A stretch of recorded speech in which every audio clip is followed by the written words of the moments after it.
1990s, one of the most horrible events in the history of the world occurred: the genocide in Rwanda. In that genocide, Hutus battling against Tutsis, 1 million people were killed in less than 9 months. When the genocide began, there were 380,000 Adventists, Seventh-day Adventists, in Rwanda. When it ended, 100,000 were dead. In 6 months, 100,000 Adventists were slain, not because they were Adventists, but because they were part of the minority tribe. In recent years, I've traveled to Rwanda on a number of occasions, speaking in large stadiums. There are trials going on right now in Rwanda trying the killers. As we traveled there, I talked to my host, the union president, Eman Rutalinga, and I said, "Pastor Rutalinga, did anybody that you know die in the genocide?" He said, "Pastor Mark, I was out preaching the day that the radio announcement came, cut down the tall trees. And when the radio announcement came, cut down the tall trees, tens of thousands of militia, largely young people with machetes, ran through the streets, killing every Tutsi they could see. The killing was so great that the bodies stacked up in the streets and dogs came and ate them. The killing was so great that they threw thousands of bodies into the river, and the river was clogged with bodies. Pastor Rutalinga was out preaching as union president. The militia came into the church, brought out his wife, his 3 children, his grandchildren, and killed them outside the church that day. I talked to the conference president. "Did you lose anybody?" He said, "Yes, I did." I said, "Who did you lose?" He said, "I lost my wife, my 7 children." I talked to my driver. "Did you lose anybody?" "Yeah, I lost 47 members of my family. I'm the only one that survived." As I talked to them, Pastor Eman Rutalinga said to me, he said, "Mark, I want you to meet a woman. And when you meet her, your life will be changed forever. Her name is Adele Selfu." And so we got in the truck and we went out this rough road, back country, outside of Kigali in Rwanda. And Pastor Rutalinga told me the story as we went. This woman had been with her husband when the killers came, and she held his hand as they put a machete and split his head open, and as they hit him in the neck and they murdered him. She was there. And Pastor Eman Rutalinga said, "Mark, I believe she will tell you the story." As I walked into her house, I saw a picture of her pastor, Seventh-day Adventist pastor husband, on the wall. And in respect, I simply walked over and stood and looked at the picture. And I thought about what it would be like if I were holding my wife's hand and somebody ran to me, and the horror that she would go through as they split my head open with a machete. As we sat down, we made small talk for a while, and Mrs. Selfu came in the room. And I broached the subject very carefully. I said, "Sister Selfu, I understand you were with your husband when the militia hacked him to death. It may be very difficult to talk about it, but would you like to share it with me?" She began to cry, and she said, "Pastor, I'll share it." She said, "We got word that the militia was coming closer and closer to our village. We fled with 45 others to a Catholic church in the basement. We thought it would be a hiding place and they may go by the church. As we were in the basement, the militia came in with machetes. They began to hack and hack and hack. Actually, there were 60 people in the room. 45 were killed immediately. She said, I held my husband's hand and somebody came and just hit him with a machete, and the blood from his head splat all over me. She said, it was horrible, Pastor. And then the person took the machete and hit me in the head. She pulled back her beautiful black hair, and I saw a scar that began here and went down the center of her head. She said, Pastor, they then hit me in my wrist, trying to chop off my wrist. She held up her wrist. It was just flapping around. She said, Pastor, then they hit me on the shoulder. And she pulled down her dress a little bit, and I saw the scar on her shoulder.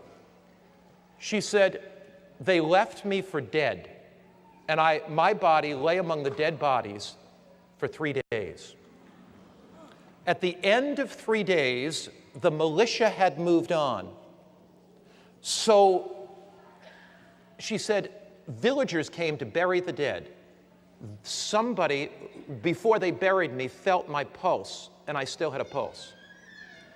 So they took me I was unconscious. They began to nurse me back.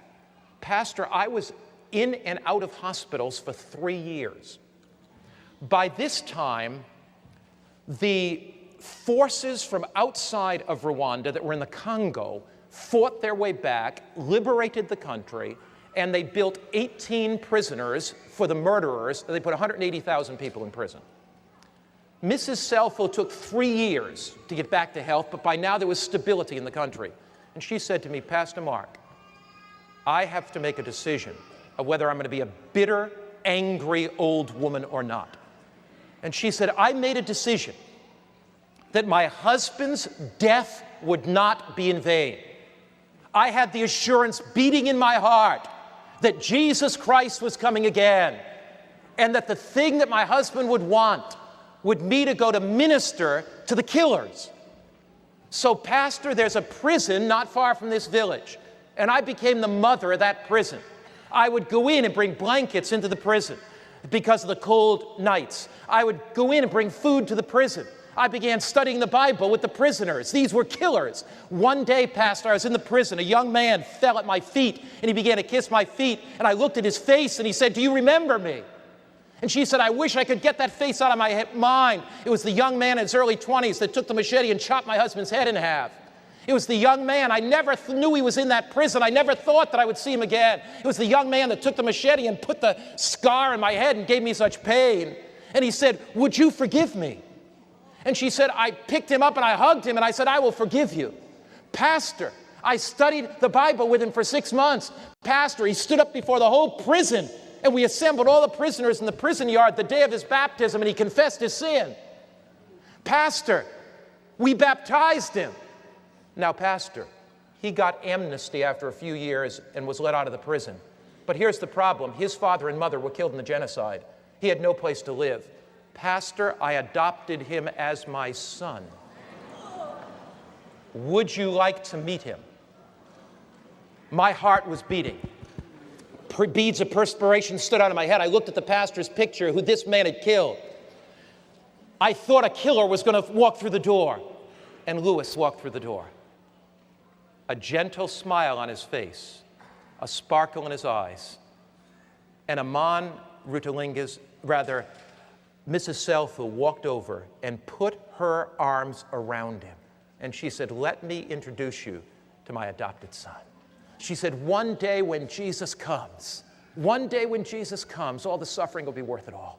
One day that Jesus comes, all the heartache will be worth it all. One day that Jesus comes, all the burdens will be worth it all. One day when Jesus comes, the past will be gone. She said, what inspires me is the forward look. Jesus is coming again. Is there something in your heart right now that needs to be dealt with? Have you been harboring some bitterness? Is there some sin secretly in your life? If God can transform Adele Selfu, if God can take that woman and take any bitterness, any anger out of her heart, God can do miracles in your life. The backward look leads you to the cross and forgiveness. The upward look leads you to receive the power of the living Christ in his care. The forward look leads you to put aside anything that would keep you from being ready for the coming of Jesus. There is nothing worth clinging to. As we bow our heads to pray.